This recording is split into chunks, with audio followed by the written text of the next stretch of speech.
Assalamualaikum warahmatullahi wabarakatuh. Aku Muhammad Bayi Prianto, mahasiswa dari Universitas Islam Negeri Raden Fatah Palembang.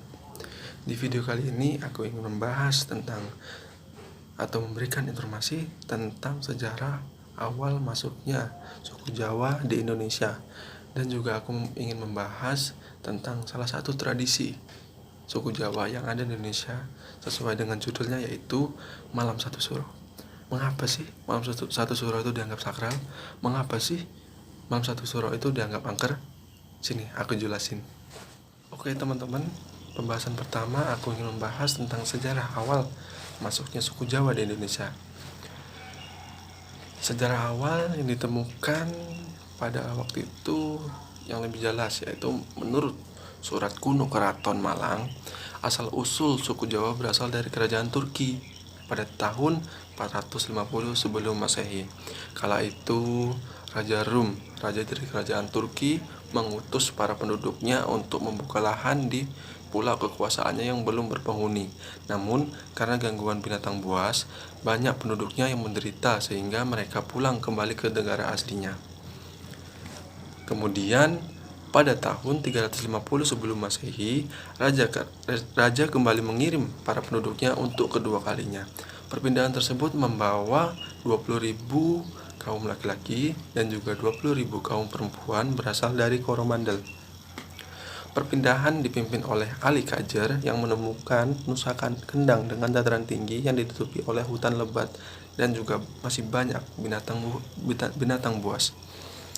Konon, saat itu para penduduk sangat senang karena di pulau tersebut banyak ditemukan bahan pangan dan tanaman yang subur bernama tanaman jawi.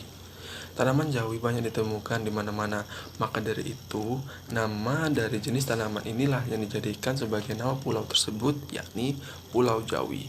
Hingga sampai saat ini kita sebut atau kita kenal sebagai Pulau Jawa dengan sebutan para penduduknya yaitu suku Jawa.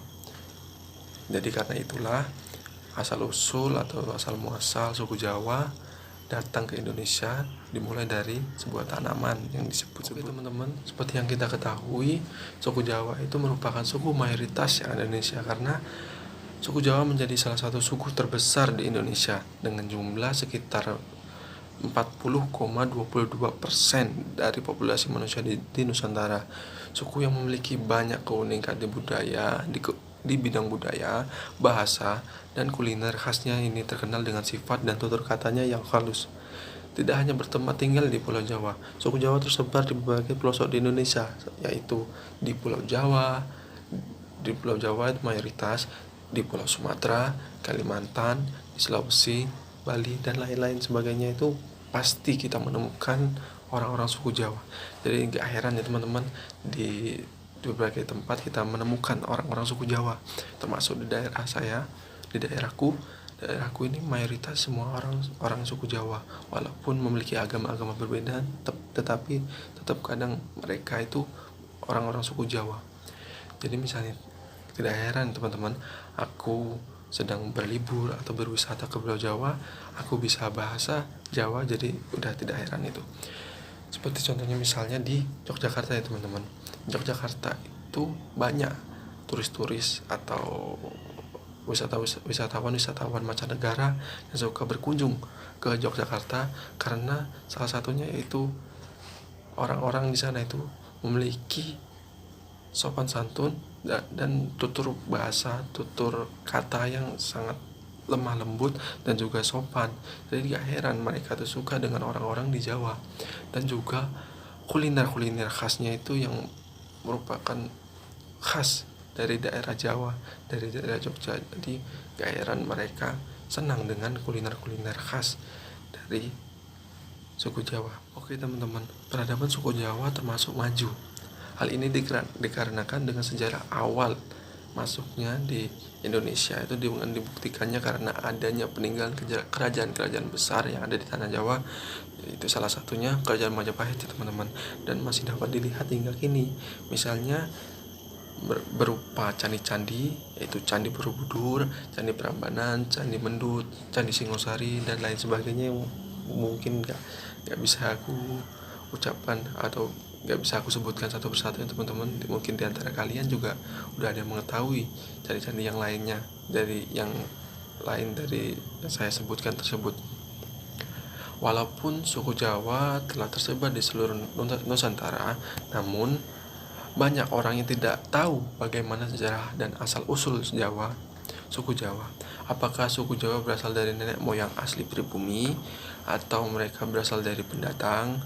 Ya, berikut ialah beberapa teori yang menjelaskan asal-usul suku Jawa. Menurut arkeolog Eugene Du Bois, seorang ahli anatomi yang berasal dari Belanda, menemukan sebuah fosil manusia purba Homo erectus. Fosil ini ditemukan di Trinil pada tahun 1891. Pasca penemuan ini, dilakukan perbandingan antara DNA fosil kuno tersebut dengan suku Jawa di masa kini. Hasilnya, DNA tersebut memiliki perbedaan jauh dengan suku Jawa masa kini. Hal ini diperkuat dengan ditemukannya fosil manusia purba, yaitu Pithecanthropus erectus, sehingga membuat para arkeolog ini menjadi yakin bahwa nenek moyang suku Jawa berasal dari penduduk pribumi. Oke teman-teman, kita langsung ke pembahasan utama ya teman-teman, yaitu sesuai dengan judul video ini. Saya ingin membahas tentang salah satu tradisi Jawa atau tradisi suku Jawa yang ada di Indonesia, yaitu tradisi malam satu suro. Oke teman-teman, langsung kita bahas aja ya teman-teman. Malam satu suro memang terkenal sakral dan penuh aura mistis bagi sebagian orang. Sebenarnya ada apa sih di malam satu suro? Sejak aku kecil hingga sekarang, mitos malam satu suro sering terdengar di telinga manakala hari pergantian tahun baru Islam tersebut semakin dekat. Banyak cerita angker dan penuh mistis tentang malam satu suro. Di bawah ini adalah beberapa di antaranya. Yang pertama, malam satu suro adalah lebarannya yang dianggap sebagai lebaran makhluk gaib. Jadi gini teman-teman, kisah ini pasti sudah kerap terdengar di telinga kita. Sebagian masyarakat pada masa lalu mempercayai jika malam satu suro merupakan lebaran bagi makhluk gaib, sehingga banyak di antara mereka yang keluar dari tempat persinggahan masing-masing. Anehnya, mitos ini kerap dikaitkan dengan adanya penampakan serta gangguan makhluk halus di malam tersebut. Entah dari mana awal mitos ini muncul, dan jelas mitos tersebut hingga kini masih dipercaya oleh suku-suku Jawa. Terlalu berlebihan jika ada yang percaya bahwa malam satu suro merupakan malam paling buruk dalam satu tahun.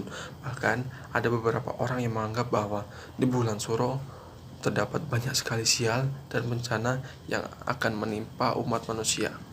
Tak heran jika orang-orang abangan pada zaman dahulu kerap menghindari berbagai pesta upacara pada bulan ini, termasuk pesta perkawinan dan hajatan lain.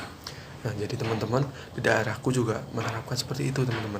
Selama bulan Muharram atau dalam bahasa Jawa bulan Suro ini, jadi dalam satu bulan itu tidak ada yang boleh mengadakan acara-acara atau pesta-pesta seperti pesta perkawinan, pesta kitanan atau pesta sunatan ya teman-teman. Pesta-pesta besar lainnya tidak boleh ya teman-teman, karena bisa dianggap ya itu dapat membawa sial atau membawa bencana bagi yang mempunyai acara tersebut. Jadi aku sebagai orang Jawa, percaya atau tidak percaya teman-teman, tapi ya tetap di daerahku sendiri masih menerapkan seperti itu ya teman-teman. Jadi ya tidak heran kita boleh percaya atau tidak percaya, itu ada dalam diri kita sendiri ya teman-teman. Di sisi lain, masyarakat Kejawen meyakini bahwa musibah dan bencana dapat ditolak dengan cara melakukan ritual tertentu, seperti yang biasa dilakukan, yaitu begadang. Para bapak-bapak itu begadang pada saat malam satu suro tersebut, teman-teman. Tidak hanya begadang, mereka juga melakukan penyucian benda-benda kuno atau benda-benda sakral seperti keris, dan dicuci tidak hanya dengan menggunakan air biasa ya teman-teman, dengan dicampur dengan bunga-bunga 7 rupa, karena ya anggapan mereka Karena itulah kemudian beberapa tradisi malam satu suro seperti ruatan itu bisa diyakini oleh orang-orang suku Jawa itu untuk membuang sial. Ya, percaya atau tidak percaya teman-teman. Dan yang kedua teman-teman, dianggap kembalinya arwah leluhur ke rumah. Nah ini ya teman-teman, kita boleh percaya atau tidak percaya ya. Sebagian masyarakat Jawa pada masa lalu lebih sakral lagi dalam menghadapi datangnya pergantian tahun Hijriah. Banyak di antara mereka yang meyakini bahwa di malam satu suro, arwah leluhur yang telah meninggal dunia akan kembali dan mendatangi rumah keluarganya yang ada di rumahnya. Bukan hanya itu ya teman-teman, bahkan beberapa orang menambahkan peristiwa lebih seram lagi, di mana mereka yakin jika pada malam satu suro arwah dari orang-orang yang menjadi tumbal persugihan akan dilepas dan diberi kebebasan pada malam tersebut sebagai hadiah pengabdian selama setahun penuh. Jadi teman-teman, di daerahku juga masih menerapkan kalau misalnya anak-anak kecil atau orang-orang perempuan tidak diperbolehkan untuk keluar malam-malam atau keluyuran kemana-mana. Hanya bapak atau orang-orang laki-laki saja yang diperbolehkan untuk keluar rumah ya teman-teman. Jadi kita percaya atau tidak percayalah tentang mitos-mitos dari malam satu suro ini ya teman-teman. Demikian mitos-mitos di malam satu suro yang diyakini sebagai masyarakat awam. Kita sebagai umat Islam, termasuk aku ya teman-teman, yang tetap memegang teguh ajaran Rasulullah, hendaklah kita tidak terlalu termakan mentah-mentah cerita angkernya malam satu suro seperti yang disebutkan dari aku tadi ya teman-teman, yang aku sebutkan tadi. Kita boleh percaya tapi tidak boleh berlebihan ya teman-teman. Jangan terlalu menganggap itu sebuah ajaran yang bagus atau apa. Kita boleh meyakini tapi tidak boleh berlebihan ya teman-teman. Oke teman-teman, berikut ini aku ada video ulasan singkat mengenai acara-acara atau kegiatan-kegiatan apa saja yang dilakukan masyarakat di Pulau Jawa pada saat malam satu suro, agar lebih memberikan informasi lebih kepada kita ya teman-teman. Video ini aku ambil dari sebuah akun channel YouTube, Uli Channel. Berikut ini videonya.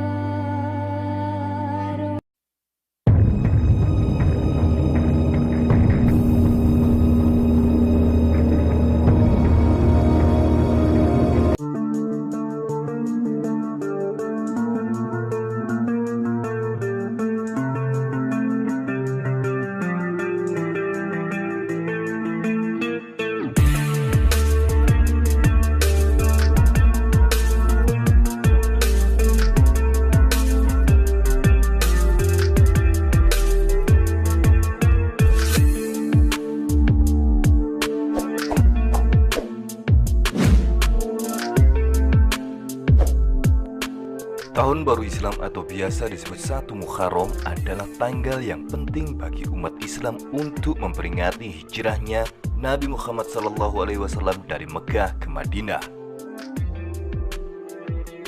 Pada masyarakat Jawa, awal bulan Muharram disebut juga dengan malam 1 Suro.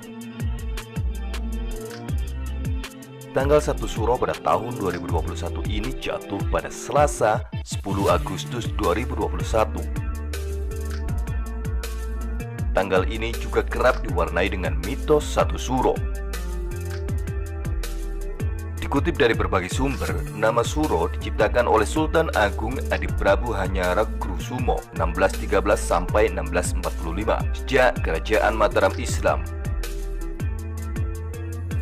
Konon, kalender Saga atau kalender Jawa dan Hindu diubah oleh Sultan dengan tujuan untuk bisa disepadankan dengan penanggalan Islam. Di balik itu, Sultan juga ingin menyatukan dua kubu masyarakat Jawa yang terpecah akibat berbeda keyakinan, yakni penganut kejawen dan penganut kepercayaan Islam.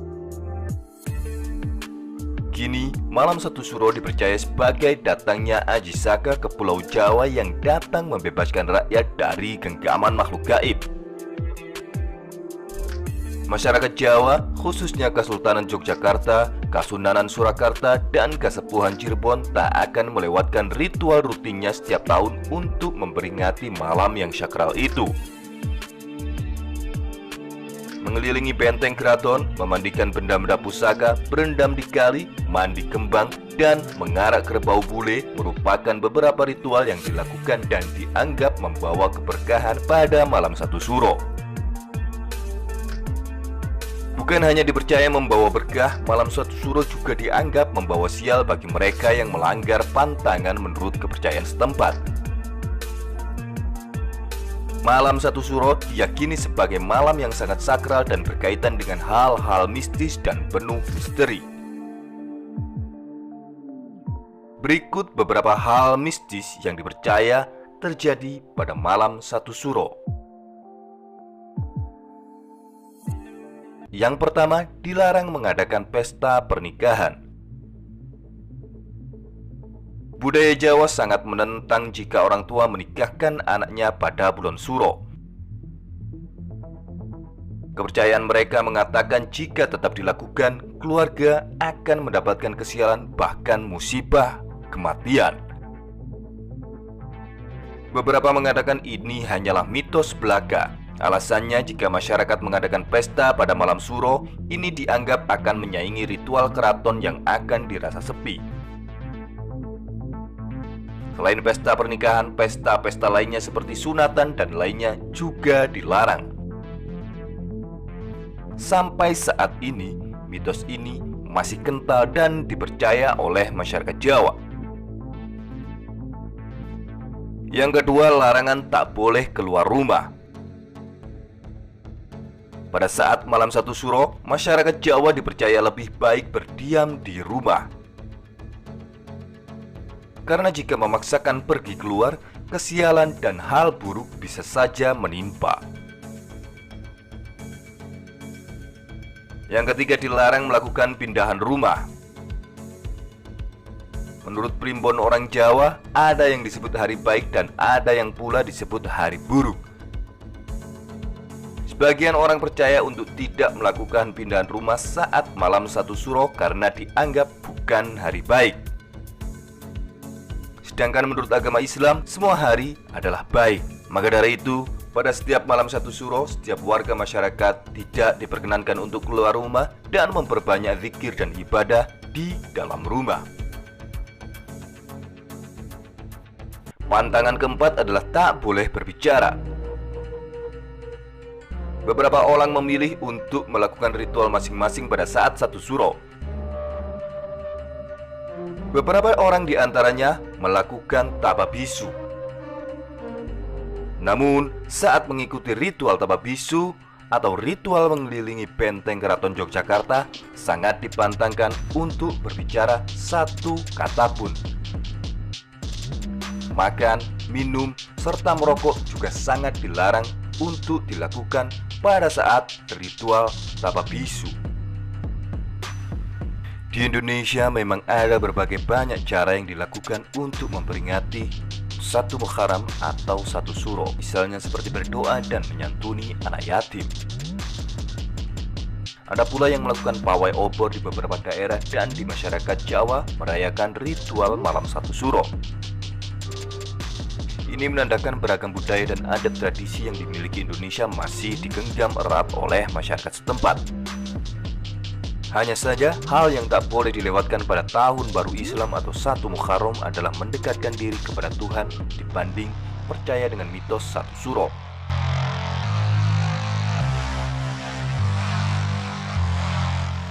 Baiklah, mungkin sekian penjelasan dariku mengenai sejarah awal masuknya suku Jawa di Indonesia dan juga tentang malam satu suro. Kurang dan lebih aku mohon maaf, pada Allah aku mohon ampun. Aku akhiri, wassalamualaikum warahmatullahi wabarakatuh. See you teman-teman.